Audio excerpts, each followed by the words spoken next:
Welcome back. It's time for another Intrigue Journal, and look who just flew into our studio. But Julianne, good to see you. Nice to see you. You too. Well, today we continue with the afterlife. Last time it was near-death experiences.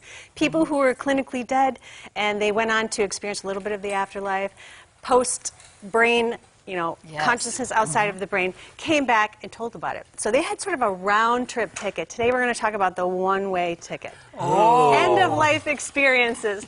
These are dreams and visions had by people who are walking this end-of-life experience, as well as the wisdom acquired by the people who are with them on the journey. Close family and friends, doctors, nurses.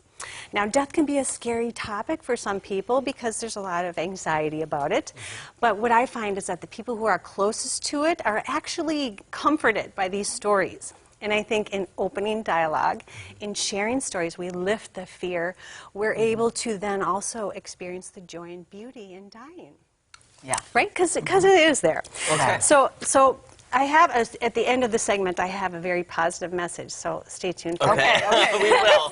It's going to make a lot of people very happy. Okay, good. First, the science. We have Dr. Kerr. Here we go. He is the chief medical doctor of Buffalo Hospice. He has conducted a lot of studies in this area. He's actually, one of the studies involved 59 patients, and these patients had zero medication, or they were on medication they had been on their entire life. So they kind of ruled out the delirium.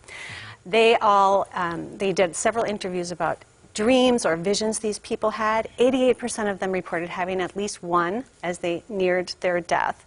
72% of those experiences involved a predeceased loved one that was there.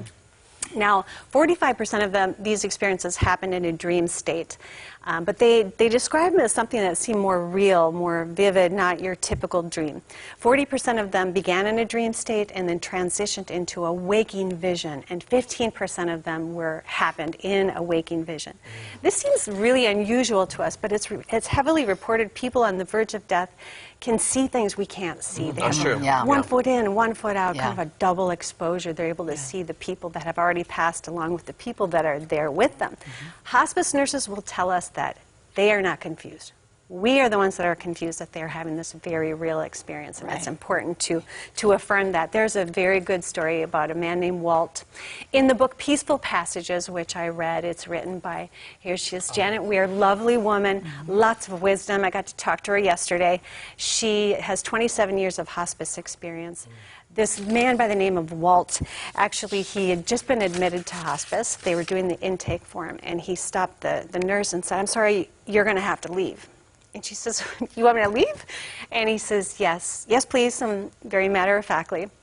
She gathers up her things to respect his wishes, but she says, "Can I ask you why you need me to leave?" And he says, "Because they're here for me." And she says, "Who's here?" And he reaches his arm around a space beside him and says, "This is my wife, Audrey." And he extends his arm a little bit further, and he whispers, "This is our Lord." And she leaves and comes back 15 minutes later, and Walt is gone.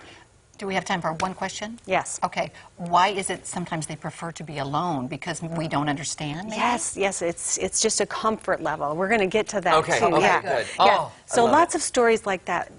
Janet also gives us some very practical lessons on how to recognize signs and also how to respond to them. For instance, there's a lot of symbolic talk about going on a trip, packing their bags, hoping the taxi arrives on time.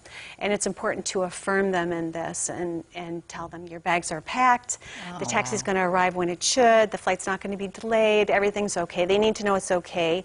The situation is under control, and they need to know we're okay. They have some anxiety about that. And then that lets them relax and kind of ease into the natural transition. There's also the sense that you have to stay on top of the pain because we stay connected to our pain, so that delays our leaving as well. One thing Janet said, which I found very interesting, was that if she says if you're on top of or meet their spiritual and emotional needs, a lot of times the physical pain eases on its own. You don't need medication. So the mind-body connection is very important. And like you said, choices. You have to give them choices. So don't always be by their bedside because they might be attached to somebody. They don't want to hurt us. They want it to be easy for us. So let them know, I'm gonna go up the hallway for 15 minutes, you know, leave you be alone, and give them that chance to go if they want at that moment. And then also to know that they can hear you. Hearing is the last to go. There's a story of a woman named Dottie who was at the very end of life, very unresponsive, and her husband had just returned from making some burial arrangements, and he had a hard time talking about the whole process. And Janet encouraged him to share with Dottie the plans he had made because she knew that Dottie wanted to be a part of it. So he says, okay, goes to her bedside, and she is, you know, unresponsive, and he starts telling her about the casket. He says, real beautiful. I think you're going to love the color. He says, it's not expensive, but it's also not a cheapie. And then he kind of lights up, and he remembers. He says, oh, I got you this great spot in the mausoleum here in the upper right-hand corner. And if you go just a little diagonal from there, that's where your sister is.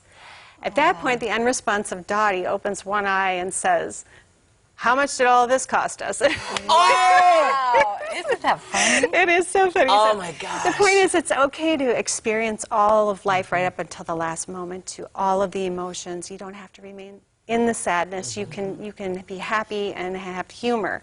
End of life can really give us a gift, a chance to say our goodbyes, and to know that we are more than body. We're a spirit. Right. So along with, like I talked about, the predeceased coming to visit us and take us away, there's also knowledge of undisclosed facts. There was two men in the same household, both in hospice, a man named Chuck and his father-in-law, Bill.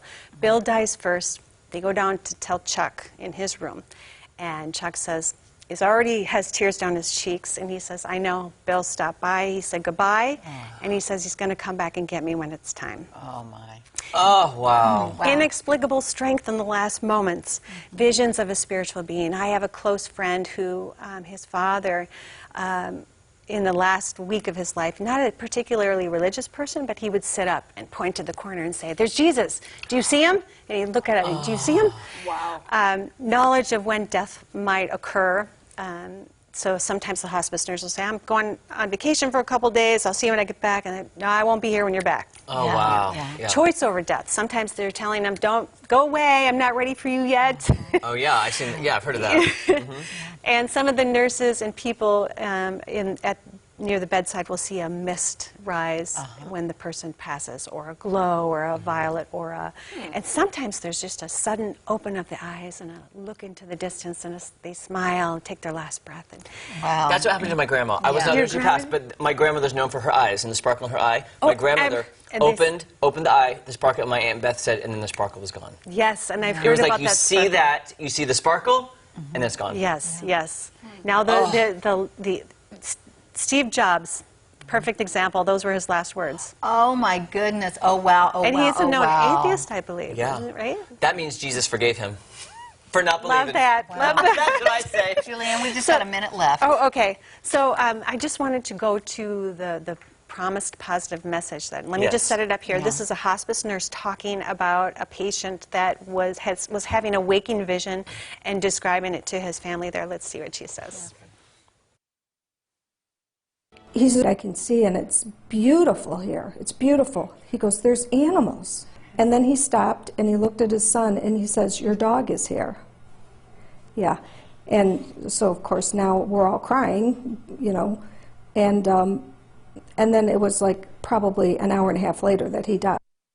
Oh, that's beautiful. Julianne, we want to do another segment with you on this because we could talk about this forever. Thank you for joining us. We appreciate you. And thanks, guys, so much for tuning in. To Ozarks Fox AM, have a great day. I have a feeling we'll be continuing this conversation. See you tomorrow.